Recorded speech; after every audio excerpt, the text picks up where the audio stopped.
ایک اطلاع تو یہ بھی ہے کہ MQM نے مواصلات کی وزارت بھی مانگی ہے اور بھی اہم وزارتیں مانگی. نہیں، ڈائلاگس کے درمیان جب بات چیت ہو رہی تھی انہوں نے کہا تھا وزارتیں، ہم نے کنسرن وزارتوں کے بارے میں بتایا تھا کہ یہ ہو سکتی ہیں ہماری. تو وہ کنسرن وزارتیں کون کون سی ہو سکتی ہیں؟ اس میں مواصلات بھی تھی، صحیح ہے، اور کیونکہ MQM کے پاس رہی ہے، اجنبی بات نہیں، اور MQM نے کر کے دیا تھا، اس میں کام کر کے دیا ہے. اور اس کے علاوہ یہ جو پورٹ اینڈ شپنگ ہے کراچی میں ہے نا، اصل تو سارے پورٹس یہاں سے تو یہ بنتی ہی ایون شہری علاقوں کی بھی نہیں، کراچی کی بنتی ہے جہاں سے ہمارا 90% وہ ہے مینڈیٹ ہے. اس کے علاوہ ہم نے کہا تھا کہ IT میں ہم نے 2-3 بڑے کام کیے تھے جو کہ ٹیبل پہ پڑے ہوئے ہیں، اور خان صاحب کے دور میں وزیر اعظم اور اعظم خان کے درمیان وہ ٹریول کرتا رہا. کیونکہ مجھے تو ایک چھوٹا سا نسخہ لگتا ہے جس سے پاکستان ابھی بحران سے نکل سکتا ہے، وہ یہی ہے کہ آپ کے پاس جو ٹریڈ ڈیفیسٹ ہے نا وہ آپ کا دور نہیں ہونے والا 20-30 سال میں. تو آپ human capital, train human capital کو تیار کر کے دنیا کی مارکیٹ میں کروڑوں لوگوں کی اس وقت ضرورت ہے، ان کو بھیجنے. پاکستان کی آبادی کا بڑی اکثریت نوجوانوں پہ ہے. تو انٹر کی جس کی میتھ اور انگلش اچھی ہو، لے کر PhD کیا ہوا بھی ہو، اس وقت PhD بھی کیا ہوا پاکستان کا ہو نا IT میں، اس کی ضرورت نہیں ہے کیونکہ اس کو وہ پڑھایا نہیں گیا جس کی دنیا کو ضرورت ہے. وہ آپ 1 سال کا کورس کرا کے آپ 10 لاکھ لوگوں کو نکال دیں، وہ آپ کو ریمیٹنس بھیجیں گے 10 سال تک، پھر وہ آ کے آپ کے ملک کو ڈیجیٹلائز کر دیں گے پورا. دیکھیں سلیم بھائی، دنیا میں کبھی بھی ملک ترقی نہیں کرتا، پورا خطہ کرتا ہے. بڑی بدنصیبی ہمارا خطہ بھی ترقی شروع کر دی اس نے. پہلے میں کہتا تھا ایک پاکستان افغانستان کا ایک وہ ہے جزیرہ ہے جو اپنی جگہ کھڑا ہے، افغانستان کی کرنسی سب چیزیں آگے بڑھ رہی ہیں. تو پاکستان بھی کچھ مجبوری بتائے نا، کیوں نہیں کر پا رہا اپنے لوگوں کے ساتھ. لیکن اس کے لیے مستحکم حکومت کی ضرورت ہے. 10 لاکھ لوگوں کو ٹریننگ دینے کے لیے کس مستحکم حکومت کی ضرورت ہے؟ نہیں، یہ جتنی باتیں آپ نے بتائی نا وہ اگر ہم اس کو مجبور، لیکن لوگ کہتے ہیں کہ اس الیکشن کے نتیجے میں سیاسی استحکام نہیں آئے گا. وہ ہم شروع سے کہہ رہے تھے کہ اس کا مقصد یہ نہیں ہے کہ آپ دیکھیں. سچی بات تو یہ ہے، وجہ کیا ہے کہ دیکھیں سچی بات تو یہ ہے کہ پاکستان میں آپ جتنا ٹرانسپیرنٹ الیکشن کرائیں گے نا اتنی پولرائزیشن بڑھے گی. تو اس کا مقصد نہیں ہے کہ آپ ٹرانسپیرنٹ الیکشن نہ کرائیں، آپ پولرائزیشن کو ایڈریس کریں نا. لوگ میری بات نہیں مانتے. 70 کا الیکشن سب سے زیادہ آپ کا ٹرانسپیرنٹ تھا، اس کی پولرائزیشن دیکھ لیں. تو آپ نے ایڈریس نہیں کیا نا، آپریشن کیا. اس کو ایڈریس کرتے تو پاکستان آج دنیا کا سب سے بڑا اسلامی ملک ہوتا، اور ایک طرف ایسی قیادت بھی ہوتی جو کہ جاگیرداروں سے تعلق نہیں رکھتی، مڈل کلاس کی ہوتی. تو پاکستان میں بہتری ہوتی نا. آپ نے تو آپریشن کیا.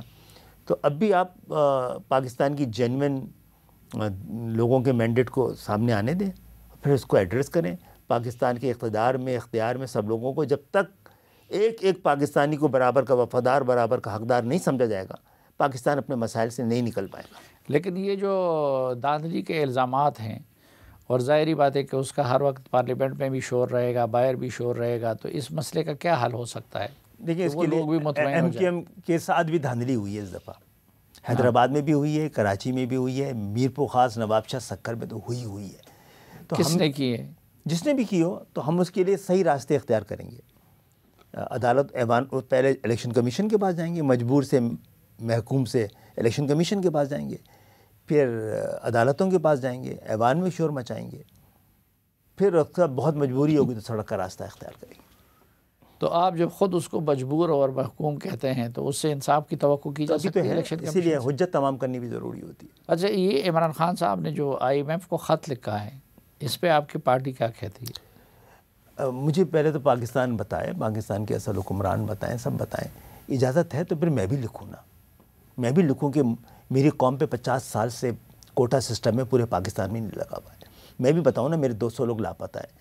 میں بھی بتاؤں کہ اس کوٹا سسٹم کے اندر بھی جعلی ڈومیسائل کے ذریعے ہماری لاکھوں نوکریاں کھالی گئی ہیں، ہمارے آفیسز بند ہیں، ہمارے لوگوں کے پاس پینے کا پانی نہیں ہے. جو شہر 70% ریونیو دیتا ہے، کراچی کیسے دے سکتا ہے 70%؟ اس کا مطلب ہم تو جزیہ لیتے ہیں، ٹیکس نہیں لیتے، جزیہ لیتے ہیں. ایک کراچی کی لوور مڈل کلاس کی لیاقت آباد کے دکاندار پورے لاہور سے زیادہ GST دیتے ہیں. تو ہمیں بتا دیجیے گا پوچھ کے کسی سے کہ ہمیں بھی اختیار ہے کہ خط لکھیں. جناب ایک آدمی کو اختیار نہیں ہو سکتا ہے؟ یہ طے کر لیا جائے کس کو ہو سکتا ہے.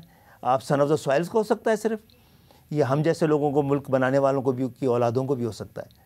تو غلط ہوا ہے، اگر صحیح ہوا ہے تو پھر میں بھی لکھتا ہوں. میں اس لیے بھی ریلیونٹ ہوں کہ میرا شہر 70% ٹیکس دیتا ہے. IMF ہم سے آگے کرے نا معاہدہ، تو ہم پیسے واپس کر دیں گے اس کے، یا زرداری صاحب سے کرے، وہ بھی واپس کر سکتے ہیں. لیکن آپ سمجھتے ہیں کہ یہ مناسب کام نہیں کیا انہوں نے انٹرنل معاملات میں؟ نہیں دیکھیں، وہ ان کو سچی بات ہے، میں ان کا بڑا احترام کرتا ہوں. ایک تو پیدائشی طور پر حکمران خاندان میں پیدا ہوئے ہیں، اور حکمران ریس میں پیدا ہوئے ہیں، ایلیٹ کلاس میں پیدا ہوئے ہیں. ان کو نہیں لگتا ہے کہ پاکستان کا آئین، قانون، اخلاق کوئی ان پہ لاگو ہو سکتا ہے. وہ صرف ہم پہ لاگو ہوگا. اچھا، وہ صرف آپ پہ لاگو ہوگا، لیکن یہ آپ لوگ جب متحد ہوئے، اس اتحاد کی برکت تو آپ لوگوں نے اس الیکشن رزلٹ کے نتیجے میں دیکھ لیا. لیکن کچھ آپ کے ناقدین کو خطرہ ہے کہ کہیں کراچی دوبارہ تو بازی میں لسانی فسادات اور اس دور میں نہیں جائے گا واپس. جب کراچی اپنے حق کے لیے اپنے پر پھیلائے گا تو اس کے خطرے رہیں گے. اچھا، اور دوسری بات ہے، میں اس کو متنازع نہیں کرنا چاہتا. کراچی اس وقت آپ کو صحیح لگتا تھا جب بے عزتیاں برداشت کر رہے تھے ہم لوگ ہر طرح کی، اور اف بھی نہیں کر رہے تھے. اف کیا تو غداری سمجھ لی گئی. اور آپ کے پروگرام میں کہہ رہا ہوں، ذرا دیکھیں، انویسٹیگیٹنگ صحافت بھی کوئی چیز ہوتی ہے نا. کراچی میں یہ دیکھنا ہے کہ لسانی فسادات کس دور میں ہوئے. MQM کے دور میں ہوئے. جناب بشرا زیدی کا جو واقعہ ہوا تھا نا، MQM 2 دکانیں بنی تھی بس. اس وقت کوئی جانتا نہیں تھا، پہچانتا نہیں تھا، نام نہیں جانتا. 2 دکانیں بند نہیں کرا سکتی تھی MQM. وہ جماعت اسلامی کے دور میں ہوئی ہے. جن حالات کو آپ MQM کی پیداوار سمجھتے ہیں، بڑی اہم بات کر رہا ہوں آپ کے اس پروگرام میں، جن حالات کو آپ MQM کی پیداوار سمجھتے ہیں اور دکھاتے ہیں، MQM ان حالات کی پیداوار ہے. MQM کے دور میں پختونوں سے لڑائی ختم ہوئی ہے جناب. ایک خط لکھا گیا ولی خان کو، انہوں نے تسلیم کیا. اس کے بعد آپ کے اسی خیبر پختونخوا میں تو ہم روپوشیاں گزارتے رہے. پھر تو ہمارے دور میں ختم ہوا ہے. کراچی میں جہاں جہاں لسانی فسادات ہوئے ہیں وہ اردو مائنورٹی علاقوں تھے، میجورٹی علاقے نہیں تھے. MQM کا مینڈیٹ نہیں تھا ان علاقوں میں. تو ہم نے تو اس کو روکا ہے، پھر سب کو لے کے چلے ہیں. آپ ہمارے خلاف آپریشن کر رہے تھے تو ہم متحدہ کی تیاری کر رہے تھے، یہاں کی سڑکوں اور گلیوں میں گھوم گھوم. ابھی آپ لوگوں نے ایک اچھا اقدام کیا، ایک نہیں 2 مرتبہ شہید سعید صاحب کے پاس گئے جو پختونوں کے لیڈر سمجھے جاتے ہیں، تو اس کی کیا وجہ تھی؟ ریئلائزیشن ان میں بھی ہے اور ہمیں بھی ہے. دیکھیں، میں لوگ ناراض ہو گئے کئی پروگراموں میں نے بات کر کے. مہاجر و پختونوں میں کوئی ایسی چیز نہیں تھی کہ لڑتے آپس میں، اس کا بینیفیشری کوئی اور تھا. تو وہ لیکن MQM کی طاقت کی وجہ سے اس طرح کا بینیفٹ اٹھا نہیں سکا ہے. تو یہ دو طاقتیں، 2 قوتیں ہیں جنہوں نے شہر کو، باقی تو جو باقی تو پل رہے ہیں اس شہر پہ. اس شہر میں تعمیر اور ترقی میں یہ 2 قومیتوں کا بڑا اہم حصہ ہے، اور ان کے درمیان رشتہ اور رابطہ ہونا چاہیے. آپ سمجھتے ہیں کہ جو بنیاد آپ لوگوں نے رکھ دی ہے ایک دوسرے کے ساتھ اٹھک بیٹھک کی، دوستی کی، تو اس کے نتیجے میں آئندہ کے لیے اگر کسی کو لگا کہ یہ پاکستان کے استحکام کے لیے خطرہ ہے، یہ سو کالڈ یہ تعلق و تعارف، تو سازشیں بھی ہوں گی اس کے لیے.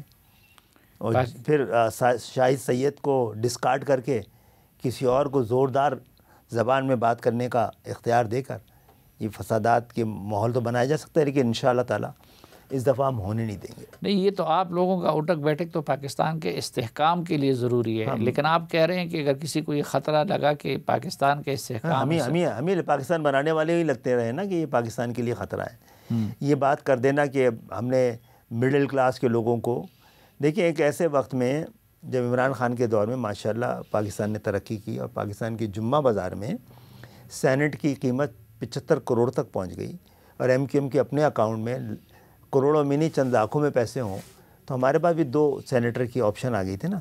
تو ہمیں ایسے کہ پاگل ہو چکے ہیں ہم لوگ کہ ہم نے ایک ڈبل MA کی ہوئی پرائمری اسکول کی ٹیچر کو ٹکٹ دے کر 2، ایک سینٹ کا اور ایک جہاز کا، اسلام آباد بھیجا. اچھا، MQM پہ ماضی قریب میں کئی فیزز آئے. پہلے قائد تحریک سے علیحدگی، اس کے بعد پھر آپس میں تقسیم، اب دوبارہ اتحاد ہو گیا. تو آپ لوگ مطمئن ہے کہ آپ لوگوں کا یہ اتحاد اور اتفاق برقرار رہے گا؟ کیونکہ اب کوئی لندن سے ڈنڈا بھی نہیں ہے کہ جو برقرار رکھ سکے اس کو. یہ تو میرا خیال ہے کہ ہم سب لوگوں نے اتنی زندگی، ہم 14 سال کی عمروں میں آئے ہیں. اس تحریک میں MQM تو بنی بھی نہیں تھی جب آئے، تو بہت کچھ دیکھ لیا ہے. دیکھیں، اگر الطاف حسین صاحب کو کسی خوف کی وجہ سے چھوڑنا ہوتا نا تو 92 کے آپریشن میں چھوڑتے، اور چھوڑا بھی لوگوں نے، لیکن ہم کھڑے رہے. لیکن 8-10 سال سے بہت ساری وجوہات ہیں جس پہ اس وقت ذکر نہیں ہے. میں تو ابھی بھی آرام کہتا ہوں بھائی ہم مڈل کلاس کے لوگوں کو انہوں نے وہاں بھیجا ہے اسمبلی میں، شناخت کرائی ہے، لیکن ہم نے بھی ان کی اپنی پوری زندگیاں ان کو دی ہیں نا اس تحریک کے لیے. ہم نے بھی جس درجے کے لیڈر بنے اس میں ہم سب کا کنٹریبیوٹ ہے، پوری قوم کا کنٹریبیوشن ہے. ہم نے اپنی جوانیاں دی ہیں، اور عام لوگ تو نہیں تھے، ہم پروفیشنل کالج کے لوگ تھے زیادہ تر، جنہوں نے بنایا تھا، ساتھ دیا تھا، تو وہ بھی اپنی ذمہ داری پوری کر لیتے نا. کھانے پینے پہ کسی کو وہ نہیں ہے اعتراض، لیکن آپ میڈیا پہ اگر ذمہ داری کا مظاہرہ نہیں کریں گے اور امبیرسمنٹ ہوتی رہے گی تو آہستہ آہستہ ذہن بندہ بنا کون ہماری بات سنتا نا. ہم کچھ لوگ ڈر کے اگر کھڑے بھی ہو گئے تھے تو لوگ ساتھ نہ دیتے نا ہمارے. اور ظلم تو اس پالیسی نہیں کیا ہے جس نے 18 میں ہمیں الیکشن زبردستی ہروایا ہے. ورنہ ثابت ہو جاتا ہے کہ 22 اگست کو جو ہم نے 23 اگست کو جو ہم نے اقدام اٹھایا ہے وہ پاکستان کے حق میں تھا اور صحیح تھا. اب ریئلائز شاید کیا گیا ہے. نہیں، MKM مڈل کلاس لوگوں کو، پڑھے لکھے لوگوں کی جماعت ہے. اس کو آپ لوگ کراچی اور حیدرآباد تک محدود کیوں رکھنا چاہتے ہیں؟ اس لیے کہ آپ نے ہمیں مجبور کر دیا قلعہ بند ہونے کے لیے. آپ نے ہمارے خلاف کراچی میں آپریشن کیا تو کراچی میں سنبھل کے، میں تو گھوما ہوں آپ کی گلیوں محلے میں، بہت 27-28 سال کی عمر میں حالات نے مجبور کر دیا. ایک دن کے لیے آیا تھا 12 گھنٹے کے لیے اسلام آباد، 2.25 سال رہا ہوں. تو 93 میں آپ کوشش کر رہے تھے، جبر کوشش کر رہا تھا کہ کراچی سے ہم کیوں پراپر الیکشن نہ لڑیں. ہم NA1 پشاور 1 سے ارباب مشتاق کو الیکشن لڑوا رہے تھے، جیتنے کے لیے نہیں، جتانے کے لیے کہ ہم یہ کرنا چاہتے ہیں. کوٹا دو تو ہم نے صرف ٹی وی پہ سنا تھا، وہاں جا کے الیکشن میں کھڑا کیا. غلام حمیم بٹی کو، ایک سرائکی کو مظفر گڑھ سے کھڑا کیا. تو ہم نے تو اپنے طور پہ کوشش کی، اور مین آپریشن جب پوری طرح نپٹا بھی نہیں تھا ہم نے اس کو مہاجر سے متحدہ بنا دیا تھا. آپ کو یہ نہیں سمجھ، یہ MQM دیکھیں، ہم ان سے کہتے تھے کہ MQM کا کامیاب ہونا ضروری نہیں ہے، لیکن یہ شرط یہ ہے کہ جب تک MQM کا طرز سیاست پاکستان میں نہیں آئے گا پاکستان کامیاب نہیں ہو سکتا. آپ کا طویل تجربہ اور مشاہدہ ہے، وہ کیا بتاتا ہے یہ اسمبلیاں کتنی دیر چلیں گی، وقت پورا کر لیں گی؟ دیکھیں، آگ اور پانی کی ملاپ سے خطرے رہتے ہیں. دعا میری ہے کہ اب تک اسمبلیاں وزیر اعظم مدت پوری نہیں کر رہے ہیں، اسمبلیاں کر رہی ہیں، تو یہ اسمبلی بھی اپنی مدت کریں، نظام بھی کنٹینیوٹی کے ساتھ چلتا رہے. امید بہت ہے، دعا بہت ہے، بس کم وقت یقین آ جائے کسی وقت تو اطمینان ہو جائے گا. مولانا فضل الرحمان کو مستقبل میں آپ اپنے کیمپ میں دیکھ رہے ہیں یا PTI کے کیمپ میں؟ میرا خیال ہے انگیج کرنا چاہیے، نون کو بھی، پیپلز پارٹی کو بھی، ہمیں بھی، اور ہم سے بات کریں گے.